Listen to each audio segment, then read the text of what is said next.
Hello, everyone, and welcome to another episode of the Ask IoT video series presented by IoT for All, the number one publication and resource for the Internet of Things. I'm your host, Ryan Chacon. On today's episode, we have Ryan Saab, the founder and CEO of Unearth. For those of you who follow along with all of our episodes, you've probably heard from Brian before, as he's been a guest in the past.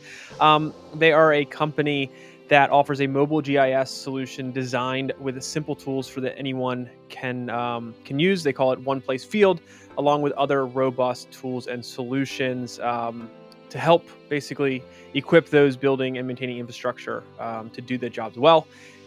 So on this episode, we are focused on a single topic. That's kind of how this whole series is built around.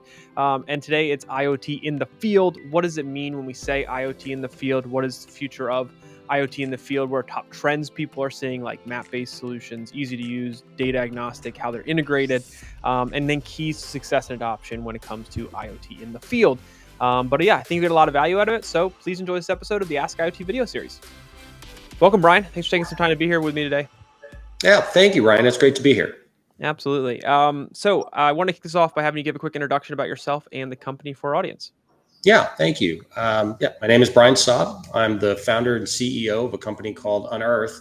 We're a work management platform targeted at the built environment, which means we help all kinds of teams, typically working out in the field on our nation's critical infrastructure. So power grid, transportation, stuff like that. Awesome. Well, we're actually going to talk about kind of IoT in the field today as our main topic. And I wanted to kick it off by having you introduce what that really means when we say IoT in the field, and when we speak about topics related to that, what that actually means at a high level. Yeah. Well, I mean, Internet of Things is actually a pretty broad category. And, broadly speaking, at least my definition is that we're talking about, hardware and software technology that is, sort of self-sustaining as well as connected, meaning it has some sort of way to sort of report what it's reading. Right. And by report, typically these are sensors, right? So this is some sort of sensor that's reading information and then reporting it back. In the field, that can be everything from a very small, very discrete sensor like a pressure gauge or a moisture or temperature sensor, all the way up to a drone, a UAV. In that all of it is sort of this hardware and software combination that's working out on its own recognizance and then reporting information back in some sort of connected way. Fantastic. And in this space, what are some of the key things that you're seeing in the space, some of the top trends from a technology standpoint or maybe a feature set standpoint? What are some of the leading things that are being realized as kind of high value for field type applications using IoT technologies? Yeah. Well, I think it sort of depends on the scenario, but we're seeing Sure. a pretty broad-based set of changes in behavior. So, fundamentally, there's always been some level of instrumentation as it relates to, field or like our critical infrastructure. So if you wanted to think about something like a refinery, lots of instrumentation that's sort of classically been there. Now, Right. was it reporting back in a continuous way? Maybe, maybe not. And so what we're sort of seeing is that extension of that instrumentation to just about everywhere. So now where you might have had instrumentation for pressure or temperature in these sort of like very high risk, high compliance environments like a refinery, now it's being distributed in all kinds of places, including further afield to where there might be fracking operations going on, and there might be some actual extraction of resources. And then you require other resources like water to manage that extraction process. Right. So your reading of all of your environment can either be done by a person going out there and observing, which quite frankly can one, be dangerous, and two, costly, or you can deploy these sensors and start to get that information remotely and do a much more scalable job of capturing that information. So that's certainly one domain. I'd already mentioned drones and UAVs. That's a whole other, which is sort of direct observation. Still, there's a person involved, but the productivity of that person, wow, they've like totally scaled thanks to IoT. I mean, where it used to be a surveyor, if you will, could cover maybe a few acres in a day surveying that environment. Now, a surveyor armed with a UAV can survey that same environment without putting themselves at any sort of risk of a fall or dealing with rough territory, and then cover it in a few minutes. So IoT is really just driving a real change in terms of like safety, in terms of speed of information gathering, and it's all kind of happening in these further and further areas as opposed to in these more tightly controlled environments. And what do you think are the biggest, I guess, advances or, yeah, I guess advances in the technology that is really driving field adoption and success and really streamlining that kind of field to office communication? Obviously, there's map based elements, there's ease of use, things like that. What of I'm sure there's plenty of other areas to focus on. Yeah. What areas do you think are really driving that success and that adoption that's now available that maybe wasn't available in the past and kind of limited adoption previously? Right. Um, yeah, I think in a word, context. Okay. So, you'd already mentioned maps, you'd mentioned easy to use. Instrumentation is one thing, having the data is another, but being able to easily understand it and make that available to all the people that need to understand what's happening, that's Mm, actually a real challenge. And today, you're seeing the data that might be coming from an IoT device or a whole fleet of IoT devices, and it's being represented in a way that just about anybody can understand. okay. Oftentimes, that information is married to maps, so you Yep. understand sort of the geography of where this information is coming from. It's oftentimes married to other information, be it like video streams or photography, to really give you context. And then ultimately, all of that is sort of wrapped up in what I think are just some very easy to use, very accessible tools, oftentimes on your smartphone or your tablet, Right. in a way that just sort of changes the dynamic for who has access to this information and then who can then act on this information. So it's really kind of changing the game. Definitely. And what have you seen as some of the big challenges or hurdles that companies have had to overcome in order to successfully adopt these technologies in these field environments? That from your perspective. Yeah. Well, I mean, look, technology is hard, right? Sure. Right. And so anytime you want to take it outside of sort of a highly controlled environment, that presents challenges. But if you look at the rise of mobile computing Mm, and the miniaturization of technology, the improvements around battery technology, the improvements around connectivity, yeah. really mobile has sort of unlocked a lot of activity beyond just the smartphone that's in your pocket, if you think about it. And so what we're seeing now is just this sort of commoditization of these great capabilities. Very small Yep. devices, very robust, very sort of self-sustaining, and they're connected.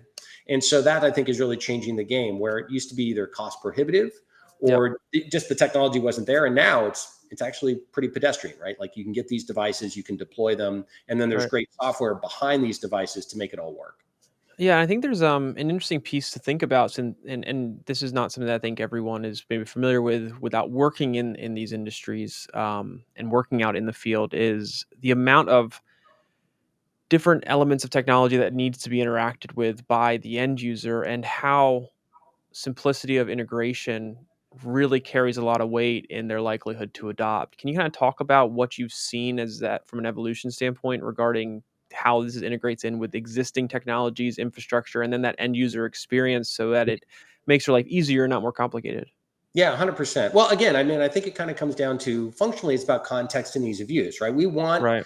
information to be accessible to the people that need it when they need Yep. it. And Yep. so, there's some, systemic issues like, is it connected to a network that can transmit information? That's a systemic thing. But there's also just the structure of the data itself. Oftentimes what we see as most successful is you can deal with data that's sort of almost in a data agnostic way. That it's just like, look, Right. we don't care what kind of data is coming our way. We can have access to it and we can make use of it.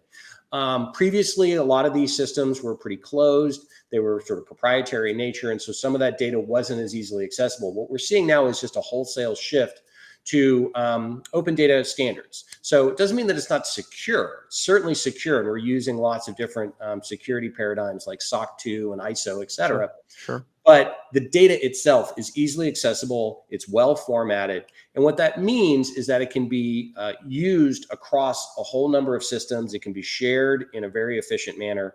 And so, again, just ultimately, an organization is going to run better because the people involved have access to the data they need. Absolutely. So what does the future look like in this space? Like, or I guess, what does the future of IoT in the field look like? And what are you most excited about? What do you see as kind of happening? What does the evolution look like going forward? Yeah. Well, I think baseline, we're going to continue to see these devices proliferate. And I just think that's going to be good for all of us because the more we're just aware Right. sort of spaghetti mix of pipes and wires and roads and concrete and everything else that's out there that we rely on every day, the better off we're going to be as a society.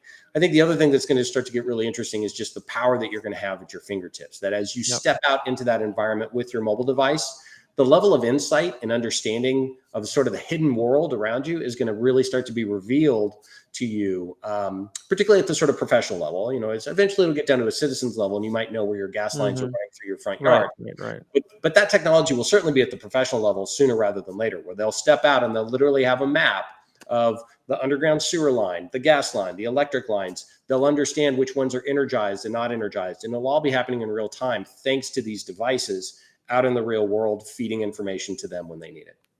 How big of a learning curve do you think it is for the people that currently are in these roles that would be interacting with a solution like this to be able to understand how to use these new technologies and the data that's coming in, the end user experience, kind of in a nutshell? What do you think that learning curve is like, or do you think maybe it's not as steep as one would expect? Yeah, I think it's the latter, to be honest. Okay. We're seeing a lot of organizations that are literally starting to define field engineering or field design. Mm, And what yep. that really means is that they've always known the people out in the field, they're experts. These Yeah. are people that have spent their careers working in these types of industries and with these types of systems, be it the grid or water or what have you. They're experts. They know what needs to be done. Their challenge is how do they communicate that information? So now what we're seeing oftentimes is those users pick up software. Typically, the user experience of that software is almost consumer grade, thanks to Hmm. the ubiquity of mobile devices. We all kind of have a high bar now when it comes to Right. user experience. Right. And they're designing in the field. They're literally looking at the reality of what's there today, and they're making some choices, and then they're designing in the field saying this is what the system should look like. We don't have to wait to send all that information back to an engineer sitting in the office. They'll collaborate in real time today, and Yep. that's a really powerful change in our productivity. Oh, 100%. For audience who may want to learn more about IoT in the field and kind of not and kind of the role you all play in the space, follow up with questions, dive a bit more into this topic, what's the best way they can reach out and follow up? Yeah, thanks for asking. I mean, we'd love for folks to visit our website at unearthlabs.com. We have a great blog. It's Mhm. full of all kinds of industry information. We spend a lot of time talking about this kind of stuff, and I think they'd get a lot of value out of it. Fantastic. Well, Brian, thank you so much for taking the time to be here. I think our audience is going to get a ton of value out of this. So thanks again. Yeah, great to be here. Thank you so much. All right, everyone. Thanks again for watching that episode of the Ask IoT video series. I hope you found a lot of value in it. If you did, please be sure to like the video and subscribe to the channel. It helps others find it and make sure that you get the latest episodes as soon as they become available. Other than that, if you have any questions or topics that you would like us to cover in this series, please leave them in the comments or shoot us an email at hello@iotforall.com. Other than that, thanks again for listening, and we'll see you next time.